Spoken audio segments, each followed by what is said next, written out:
அஸ்ஸலாமு அலைக்கும். Hi friends. இப்போ வந்து நம்ம வெயிட் லாஸ் கஞ்சி எப்படி பண்ணுறதுன்னு பார்க்கலாம். அதுக்கு வந்து நான் கருப்பு கவுனி அரிசி கழுவி காய வச்சு எடுத்திருக்கேன். இப்போ நீங்கள் இந்த மாதிரி ஒரு கப்பில் நீங்கள் வந்து நீங்கள் எந்த கப்புனாலும் சரி, ஒரு கப்பு நீங்கள் கருப்பு கவுனி அரிசி எடுத்தீங்கன்னா அதில் வந்து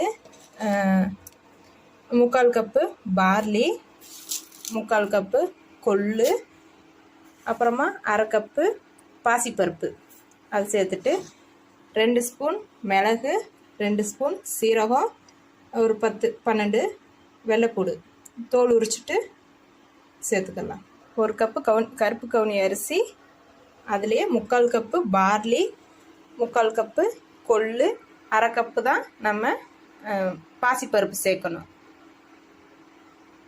நல்ல ஒரு அடிகனமான பாத்திரத்தில் போட்டு இதை நம்ம எல்லாத்தையும் நம்ம வறுத்துக்கலாம்.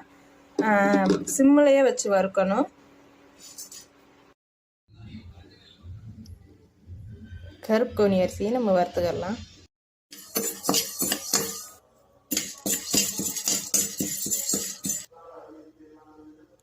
இப்போ பார்த்தீங்கன்னா கொள்ளு நல்லா வந்து கலர் மாறிடுச்சு. அடுத்து வந்து மிளகு, சீரகம், அடுத்ததான் பூண்டு சேர்த்துக்கலாம்.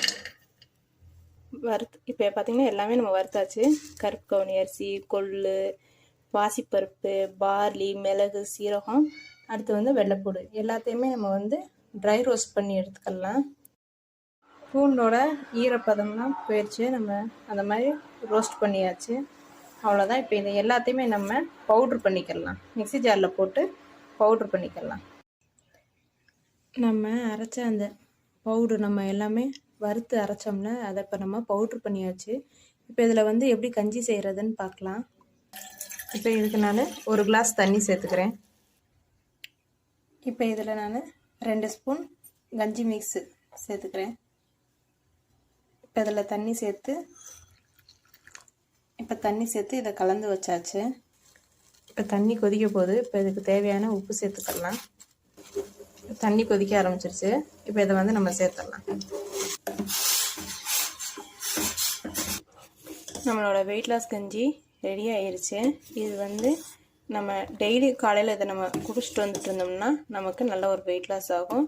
இதில் வந்து நம்ம கொள்ளு, பார்லி சேர்த்துருக்கனால இதில் நல்ல வெயிட் லாஸ் ஆகும். இந்த கஞ்சி மிக்ஸ் பவுட்ரு உங்களுக்கு பிடிச்சிருந்தா லைக் பண்ணுங்கள், ஷேர் பண்ணுங்கள், மறக்காமல் கமெண்ட் பண்ணிவிட்டு சப்ஸ்கிரைப் பண்ணுங்கள்.